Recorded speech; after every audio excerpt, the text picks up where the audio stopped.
सीधे भोपाल के जम्बूरी मैदान लिए चलते हैं, जहां पर सरपंच सम्मेलन कार्यक्रम को मुख्यमंत्री डॉक्टर मोहन यादव संबोधित कर रहे हैं। क्या कहना है? लेकिन घर में सब्जी पूड़ी भी बनती है, पराठे का मजा अलग आता है, दाल बाटी का आनंद अलग आता है। बात तो वही है, जाना तो भोजन में ही, लेकिन अपने अपने तरीके। लेकिन हर त्योहार का मजा है, हर एक बार त्योहार जिससे जो मनता है उसका आनंद अलग आता है। और जब भोपाल में आओ तो संयुक्त बात करके आओ तो उसका अन्नकूट का मजा आता है। जोरदार अभिनंदन करें। दिवाली अभी अभी गई, 56 पकवान एक साथ आनंद लेने के लिए मैं आज के इस अवसर पर जब आपसे बात करने के लिए खड़ा हूं तो यशस्वी प्रधानमंत्री श्रीमान नरेंद्र मोदी जी का जोरदार अभिनंदन। माननीय मोदी जी का, जिनके नेतृत्व में पूरे देश के अंदर सभी क्षेत्रों में समान रूप से प्रगति होते हुए, लेकिन हमें कल की बीती घटना को भी भूलना नहीं। हमारे देश की बनने वाली प्रगति, बढ़ने वाले कदम दुनिया के अंदर अलग प्रकार से निकल रहे हैं। ऐसे में दुश्मन भी पता नहीं कितने कितने प्रकार से। तो मैं अभी तो कल की घटना को माननीय गृह मंत्री जी उस पर विस्तार से बात कहेंगे। हमारे घर में होने वाली ऐसी कोई भी आपदा वो सच में हमको कष्टकारी। 2 मिनट के लिए खड़े होकर के हम मौन कर दें। कल जो घटना में किसी भी कारण से हमारे बीच से गए, ऐसे सभी हमारे अपने बंधुओं के लिए मैं बाबा महाकाल से कामना करता हूँ। 2 मिनट का हम मौन करके अपनी बात कहेंगे।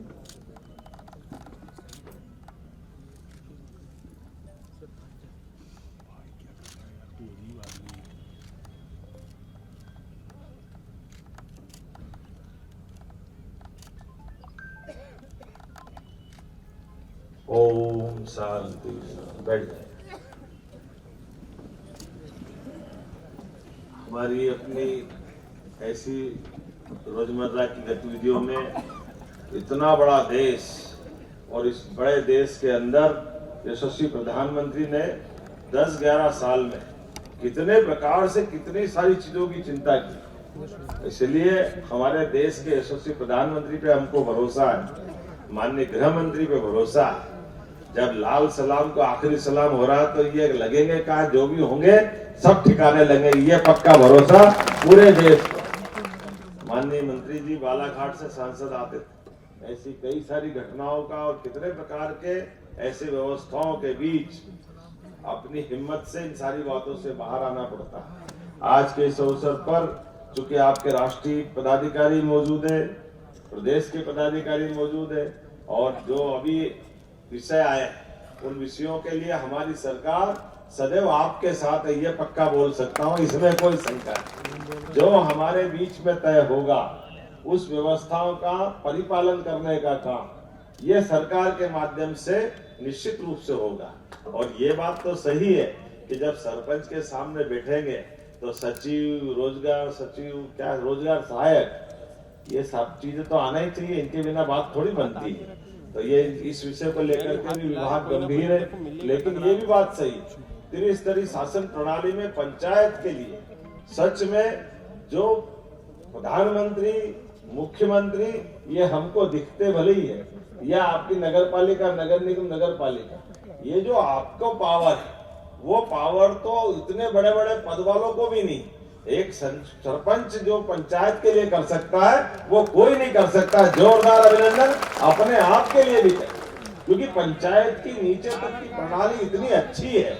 इस व्यवस्था के आधार पर सच में कहा माननीय मंत्री जी ने कि एक पंचायत के सरपंच और पंचायत के दरमियान एक एक घर की गिनती आपके माध्यम से हो जाती। एक एक घर में होने वाली घटनाओं को लेकर आप अवगत रहते, और भविष्य में आपको कहाँ ले जाना इसमें भी कोई शंका नहीं, वो सारी चीजें आपके सामने। ऐसे में सरकार की व्यवस्थाओं के बलबूते पर हमारा तो भौगोलिक रूप से इतना बड़ा प्रदेश, इतने बड़े प्रदेश में सच में बड़ी आबादी हमारी गांव की पंचायतों में रहती। तो हमारे प्रदेश की अगर तस्दीर बदलना है, इसकी तकदीर बदलना है, तो आपके बगैर संभव नहीं हो सकती है। ये पक्की बात है, ये आपके भरोसे से ही विकास का कारवां चल रहा है। इसलिए हमारी सभी योजनाओं के लिए आधार अगर हो तो पंचायत। इसलिए आप बताइए, मुझे ट्राइबल के भी कुछ भाई बहनों ने अपनी तरफ से बात कही, तो हमने कहा कि आपकी बात का भी विचार करेंगे। पिछली बार भी पहली बार पिछली बार आपके यहाँ 23, 24, 25 जुलाई को यह हमारा एक कार्यक्रम किया था, जिसमें त्रिस्तरीय व्यवस्थाओं के लिए खासकर पंचायतों के अलग अलग श्रेणीवार लोगों को बिठाए थे। और इस साल भी ये हमारी 24, 25, 26 नवंबर को ये जो भोपाल में कॉन्फ्रेंस होने वाली है, उसमें बहुत सारे विषय आएंगे, लेकिन कुछ चीजें छोटी छोटी बातें एक दो चीज मैं भी जोड़ना चाहूंगा।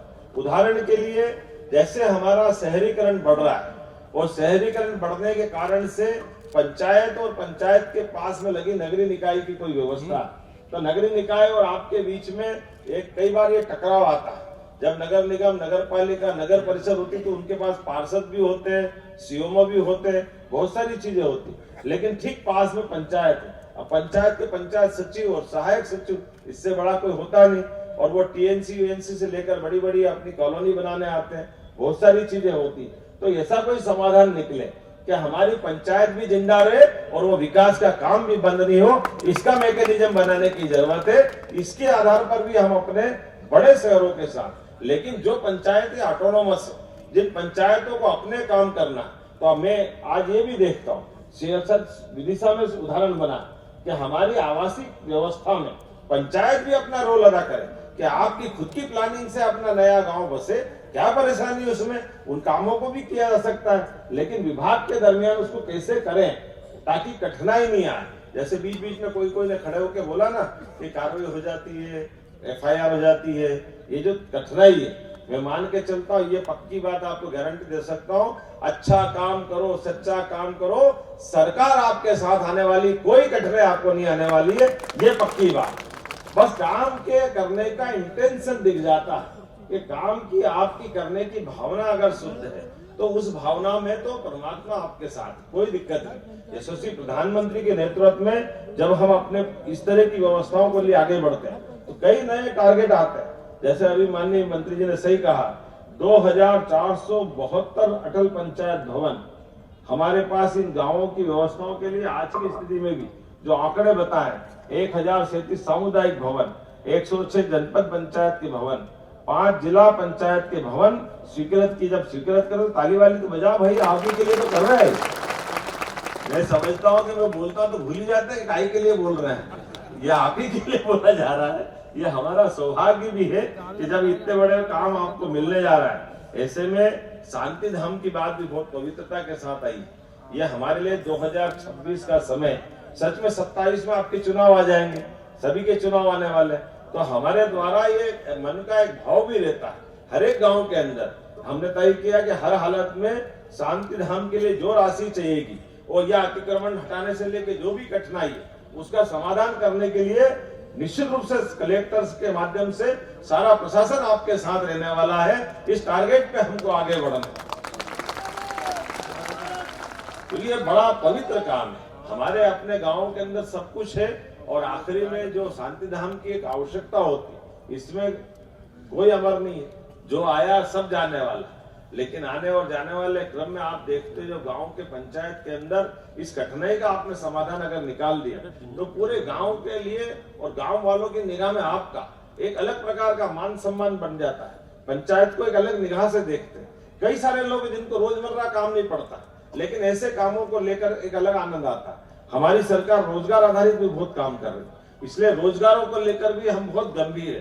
पंचायतों के माध्यम से भी भविष्य में हमारे कुटीर उद्योग, लघु उद्योग, रोजगार आधारित उद्योग, सभी प्रकार के कामों को लेकर के लंबी प्लानिंग से हम काम कर रहे हैं। और आने वाले समय में तो ये कृषि वर्ष हम घोषित करने वाले हैं 2026 का कृषि आधारित वर्ष। ये इस वर्ष का रोजगार और उद्योग वर्ष का, अगला साल कृषि आधारित उद्योग का। तो आपकी पंचायतों के अंदर भी कृषि आधारित उद्योग कैसे लगे, उनमें लोगों को रोजगार कैसे मिले। और ये कई बार, वैसे तो अधिकांश जगह हमने चिन्हित की है, लेकिन फिर भी कई बार हमारी फसलों को लेकर के, खासकर सब्जियों और इस टाइप की फसल जो नुकसान में जाती है, वो सारे उद्योग लगाने के लिए सरकार के माध्यम से, आपके माध्यम से हम वो उद्योग भी लगाने वाले हैं कि टमाटर ज्यादा हो गया तो टमाटर फेंकने की जरूरत क्यों पड़ना चाहिए, टमाटर का पाउडर बन जाएगा। प्याज, लहसुन, आलू, ऐसे कई प्रकार की अलग अलग फसलें हैं। तो सभी क्षेत्रों में जितना अच्छा हो सकता है सरकार के माध्यम से प्रत्येक क्षेत्र में आगे बढ़ रहे हैं। इसी प्रकार से स्कूल कॉलेज, और स्कूल कॉलेज में नहीं, आप तो अंदाज लगा लो, हमारी सरकार बनने के बाद हमने मेडिकल कॉलेज भी बहुत तेज गति से खोले और एग्रीकल्चर कॉलेज भी बहुत तेज गति से खोले। विकास के लिए शिक्षा और चिकित्सा, इस दोनों तरह से, शिक्षा भी कौन सी, हॉर्टिकल्चर, एग्रीकल्चर, फ्लोरिकल्चर, इसके माध्यम से रोजगार की बड़ी संभावना है। अब हमारे अपने विकास के इस क्रम में लंबे समय तक चलने के लिए जब आज आपसे बात कर रहे हैं तो आखिरी बात तो नहीं है, लेकिन त्योहार तो खूब आनंद से मनना चाहिए कि नहीं मनना चाहिए। तो जहां जहां हमने ये भी आप भी जरा माननीय मंत्री जी के माध्यम से आप मंगा लेना, हमारे भगवान राम के, भगवान कृष्ण के या धार्मिक महत्व के ऐसे कौन कौन से स्थान है जो चिन्हित होने से बचे, उनको भी तीर्थ हमारी सरकार बनाने जा रही है। जोरदार अभिनंदन करें। वो स्थान भी आप बताना।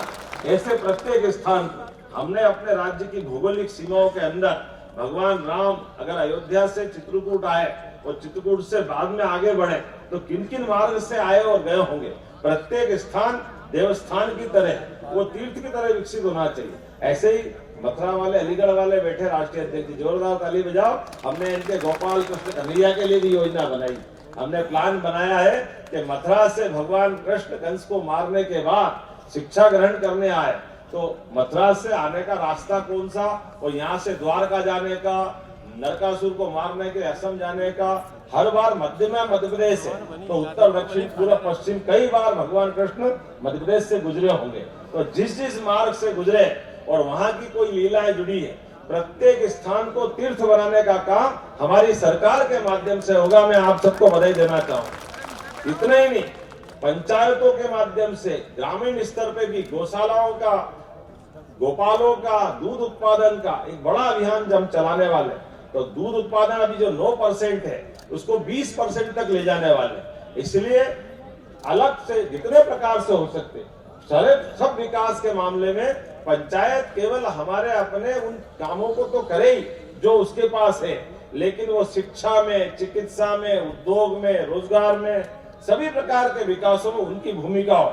ऐसे कई काम करने के लिए आपको मैं जोड़ रहा हूं। लेकिन 25 लाख तक के काम तो आपको जो मिले, पहले इसका अभिनंदन कर दे। नगर निगम के बाद नगर निगम में भी मेरे को लगता नहीं कि इतना पावर दिया, लेकिन ये हमारा विभाग का एकदम जेट गति से चलने वाला निर्णय। जोरदार अभिनंदन करें।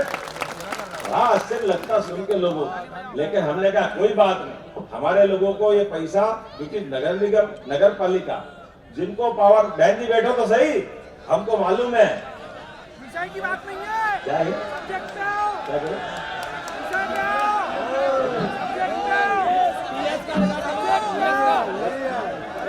एक मिनट भाई, जरा खोलो यार। आपके 12 ये सरपंच जो है, मैं आपकी बात से दूसरे ढंग से देख रहा हूँ। क्या अभी आप बता दो क्या कहना चाह रहे हैं? मैं खेत सड़क के लिए माननीय पहले ही बोल चुके हैं। कृपया आपसे निवेदन है, शांति बनाए रखें, माननीय की बात पूरी होने दें प्लीज। आदरणीय निवेदन है कि आप कंटिन्यू करें। एक बात ये समझ लो भाई कि ये भाव भी आपके सामने आया। कोई अगर सचिव नहीं करने वाला हटा देंगे साले, चिंता क्यों कर रहे हो? जब कोई तकलीफ देगा उसके अरे यार, सचिव है, सहायक सचिव है, इनकी क्या होगा? मेरे को लगता है कि यार सरपंच के मामले में कोई दिक्कत आ रही, सरकार ने निर्णय किया तो उसको ठीक करने का काम हमारा है। ये तो चिंता की बात थोड़ी ताली वाली बजा के बताओ। अगर मैं आपके हित की बात कर रहा हूँ, देखो निर्णय तो जब कभी भी सरकारी स्तर पे होगा तो निर्णय के क्रियान्वयन में कोई कठिनाई आएगी, उस कठिनाई को हल करने का काम तो सरकार का, सरकार के माध्यम से तो बातें आना चाहिए। तो जब आपसे कोई बात कर रहे हैं तो उस बात को करने के लिए आप ही के साथ तो बात करी जाएगी। लेकिन मुझे इस बात की प्रसन्नता है, सच में मेरे पास आने का समय नहीं था, लेकिन आपके दर्शन करने का और आपके बीच आने की इच्छा अगाध थी। माननीय मंत्री जी को धन्यवाद। हमने कहा भाई इतने दूर दूर से हमारे सरपंच भाई बहन आ रहे हैं और उनने अपने पंचायत के अंदर अलग अलग प्रकार से भूमिका अदा करी, तो मुखिया होने के नाते से अगर वो भोपाल में हमारे घर आ रहे हैं तो हमको दर्शन करना चाहिए कि नहीं करना चाहिए? आपके बीच आना चाहिए कि नहीं आना चाहिए? इसलिए आज मैं आपके बीच आया हूं और आने के बाद मैं आपसे यहाँ से अपने माननीय मंत्री जी और आपके पूरे संगठन के सारे पदाधिकारी को छोड़ के जा रहा हूँ। और ये आखिरी नहीं, अभी वापस जो नवंबर में 24, 25, 26 को 3 दिन की कॉन्फ्रेंस होने वाली। ऐसे कौन कौन से विषय जिसमें आपको कठिनाई आ रही, उसको लिपिबद्ध बना लेना और वो सारी चीजें यहाँ पहुंचेगी। मैं अपने बीच में से आज जो माननीय मंत्री जी ने कहा है, मेरे को थोड़ा आपने कहा है तो मैं बोल जरूर देता हूँ, लेकिन ये अधिकार तो आप ही का है। आपने कहा कि मैं 50,000 का आज यहाँ से घोषणा करता हूँ, तुरंत अभी कुछ न कुछ तो हाथ में देना ही चाहिए। जोरदार अभिनंदन। 50,000 रुपया आज की इस कार्यक्रम के बाद से आपके खाते में पहुंचेगा, जो पंचायतों के अंदर आप लगाएंगे और भविष्य में और मिलता जाएगा। बहुत बहुत धन्यवाद। बहुत बहुत धन्यवाद। भारत माता की जय। माननीय मुख्यमंत्री जी का बहुत बहुत धन्यवाद तो उन्होंने हमारी समस्त मांगों और चीजों को देखा। हमने धन्यवाद प्रस्ताव के लिए। मुख्यमंत्री डॉक्टर मोहन यादव सरपंच महासम्मेलन में संबोधित कर रहे थे और इस दौरान न कई बातों का जिक्र उन्होंने किया है। उन्होंने त्रिस्तरीय पंचायत सम्मेलन में संबोधित करते हुए और कई बातों का जिक्र किया है। सरपंचों के लिए जो भी उचित व्यवस्था हो सकती है उसको लेकर ये बोलते हुए मुख्यमंत्री नजर आएंगे।